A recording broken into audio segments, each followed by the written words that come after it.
puasa. Bisa waktu yang lain itu untuk mengerjakan sunnah qobliyah atau ba'diyah. Nah, sedangkan ibadah yang waktunya waktu mudhoyak, porsi waktu itu dihabiskan semua.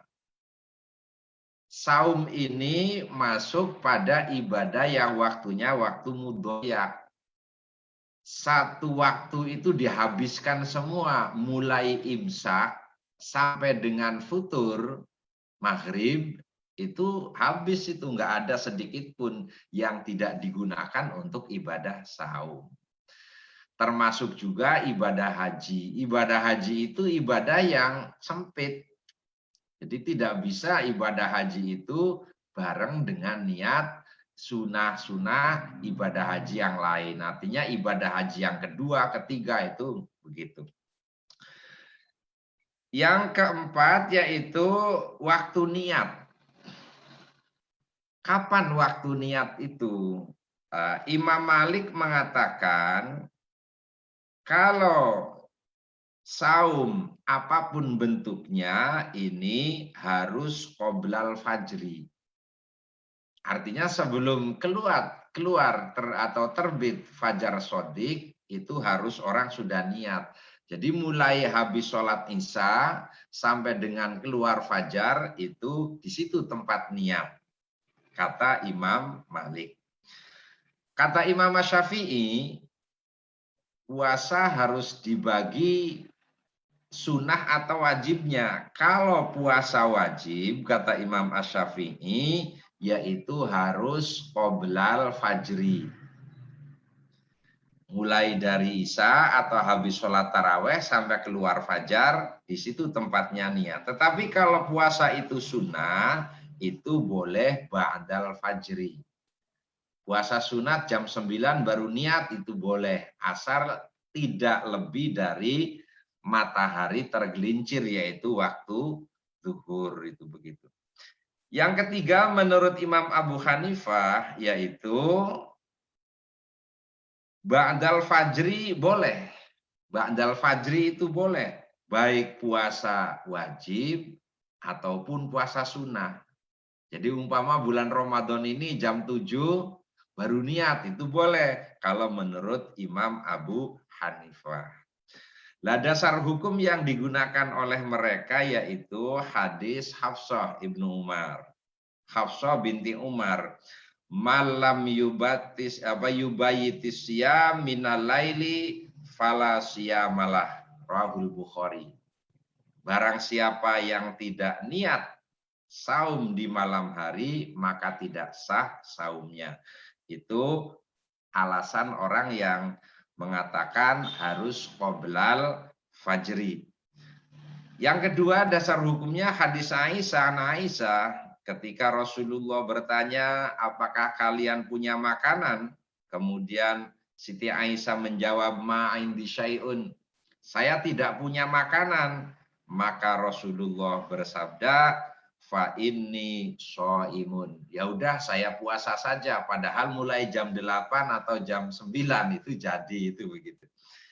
Yang ketiga yaitu dari Muawiyah yang dijelaskan bahwa Muawiyah berpidato pada bulan Asyura kemudian menyatakan saya pada hari ini puasa. Sedangkan yang tidak puasa, ya silahkan. Yaitu begitu. Jadi dengan niat terlebih dahulu. Yang kelima, yaitu apakah niat ini setiap malam atau satu malam di awal malam pertama saja. Nah ini hubungannya bahwa apakah saum Ramadan selama 1 bulan itu satu kesatuan yang terpisah atau yang tidak terpisah? Kalau yang mengatakan terpisah, maka niatnya harus setiap malam. Kalau mengatakan terpisah, 1 hari selesai, 1 hari selesai. Sebab puasa hari ini, besok itu batal, tidak ada pengaruhnya.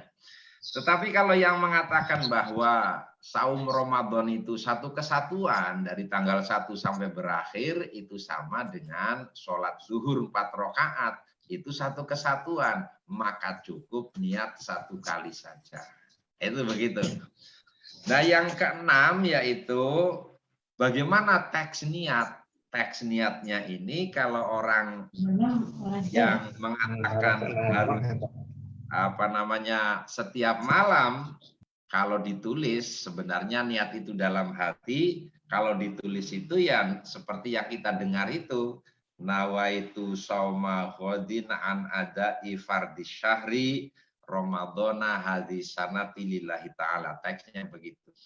Kemudian kalau yang mengatakan itu cukup tanggal 1, malam tanggal 1, yaitu nawaitu sauma syahri Ramadan lillahi ta'ala. Itu begitu.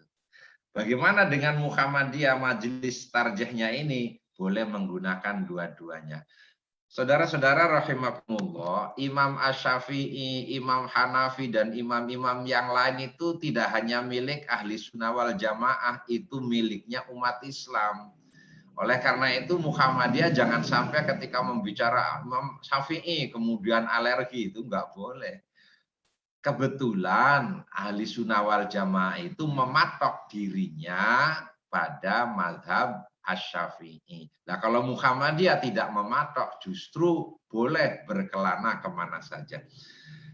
Silakan tanya jawab, hanya kami ingin menekankan bahwa kita berorganisasi ini seperti orang berbaris PBB begitu. Ketika dipimpin oleh komandan, maju jalan, kiri, kanan. Nah itu jangan sampai jalannya sewang-sewangan. Sewang-sewangan itu tidak serempak begitu.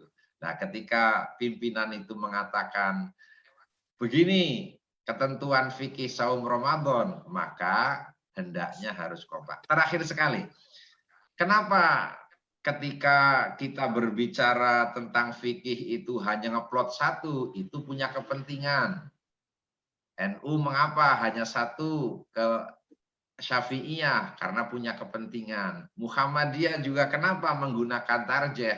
Karena punya kepentingan. Kepentingannya ngopeni orang awam yang nggak ngerti fikih Bukhari.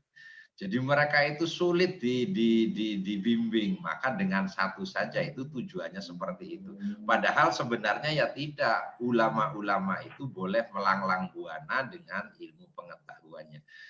Terima kasih Pak Imam Mukhtar. Kalau sudah ada mohon menambah ya. Assalamualaikum warahmatullahi wabarakatuh. Waalaikumsalam warahmatullahi wabarakatuh.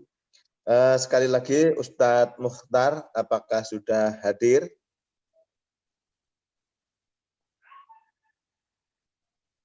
Assalamualaikum Ustadz Mukhtar. Belum ada ya? Kalau belum ada, yang saya hormati seluruh partisipan, sebagaimana sudah disampaikan oleh Ustadz Dudung Junaidi, di sesi selanjutnya ini kita buka sesi tanya jawab. Barangkali ada yang ingin bertanya, saya persilahkan.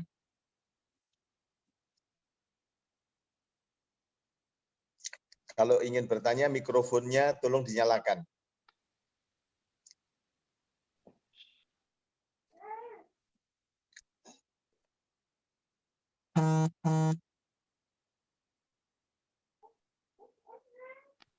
Silahkan Bapak dan Ibu sekalian yang ingin menanyakan. Ustadz Arifudin, Ustadz Mukhtar, apakah sudah hadir? Kelihatannya kok belum, ini tadi Mas Karasnya saya kontak ngechat OTW gitu, sampai sekarang kok belum, apa mungkin repot masuk ke alamat ID-nya ya. Saya tadi juga sulit masuk alamat ID-nya gonta-ganti tadi. Oke. Ya, semoga cepat. Monggo silahkan Bapak dan Ibu sekalian yang ingin mengajukan pertanyaan kepada Ustadz Dudung Junaidi, saya persilahkan. Assalamualaikum, tanya. Waalaikumsalam warahmatullahi wabarakatuh. Silahkan Pak Sigit. Ustadz Dudung mau menanyakan tentang untuk mendahulukan mana pada saat ibu-ibu yang punya hutang atau bapak-bapak punya hutang. Puasa maksudnya, bukan hutangan. Ya, ya. lebih didahulukan mana pada saat kita ingin melaksanakan Syawal yang 6 hari itu, atau boleh didobel? Artinya niatnya didobel apa boleh, atau harus satu-satu? Mohon penjelasan. Terima kasih. Ya, terima kasih. Untuk puasa Syawal itu ada dua pengertian. Artinya ada dua pendapat. Pendapat pertama mengatakan bahwa 6 Syawal itu ya selain Idul Fitri tanggal 2 sampai tanggal 7 itu 6 Syawal. Ada yang mengatakan begitu. Kemudian yang pendapat kedua, yang dimaksud 6 Syawal itu pokoknya 6 hari di bulan Syawal.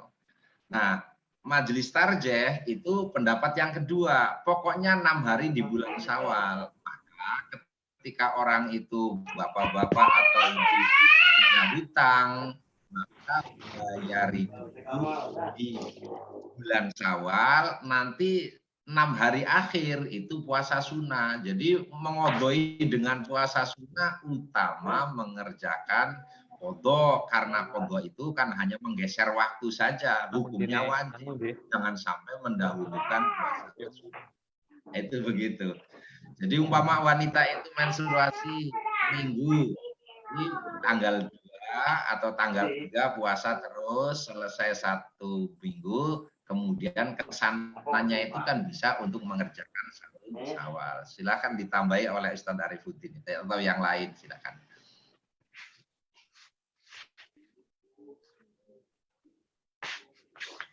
Mungkin nyambung sedikit Pak, untuk Pak Sigit. Jadi ayyuhuma afdal, melakukan saum tatawwu, puasa Syawal, atau mengqadha puasa Ramadannya. Maka kalau kita baca, sebagian besar para ulama ahli fikih menyatakan al-qadha'u li Ramadan aula. Jadi mengqadha'i Ramadan itu ada lebih utama ketimbang mengerjakan puasa sunahnya dulu. Kalau wajibnya sudah selesai, baru sunahnya. Demikian, insyaallah. Baik, Pak Sigit sudah nggih? Baik, saya buka Belum, Pak. sesi. Teruskan, Pak. Oh, siap. Ya, tapi prakteknya itu rata-rata tuh bayar utangnya tuh sudah mau mepet. Nah, itu bagaimana itu? Ya, itu akibat tidak paham dengan ketentuan fikih. Jadi di dalam fikih itu yang wajib, yang berhukum wajib itu harus didahulukan, kemudian yang sunnah. Jadi masa puasa Senin Kemis sementara qadhonya belum selesai, kemudian puasa Arafah qadhonya belum selesai, itu kan keliru.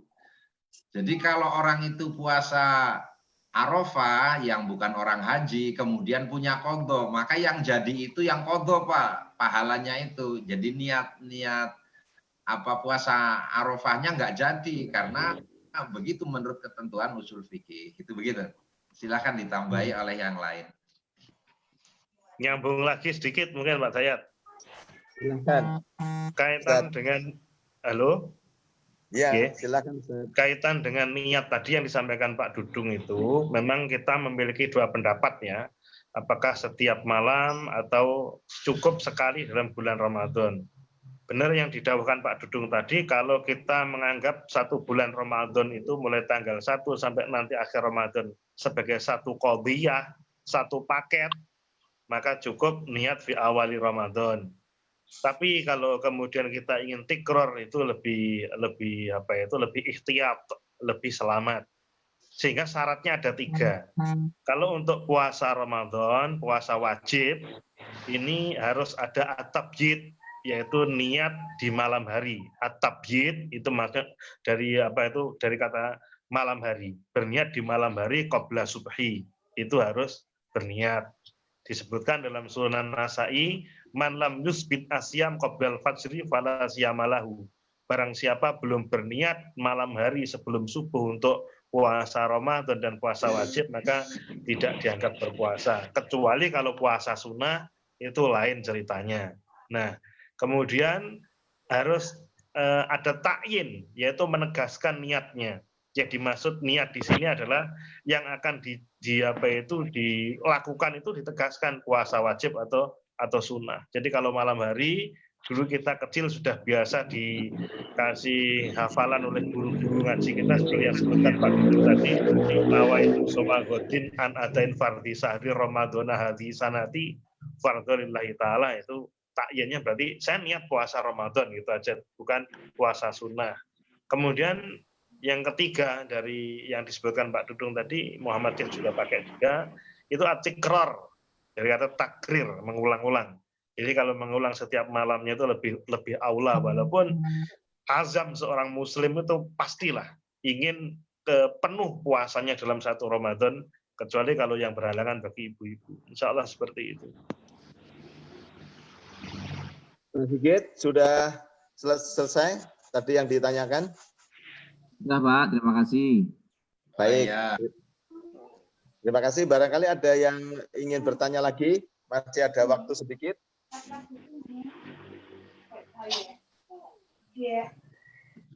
Baik, jika tidak ada Bapak dan Ibu sekalian yang dirahmati Allah, waktu menjelang berbuka puasa sudah dekat sekali. Mari kajian pada sore hari ini, kajian rutin kita akhiri bersama dengan hamdalah dan doa tauhid maghrib. Alhamdulillah. Alhamdulillah rabbil alamin. Assalamualaikum warahmatullahi wabarakatuh. Waalaikumsalam warahmatullahi wabarakatuh.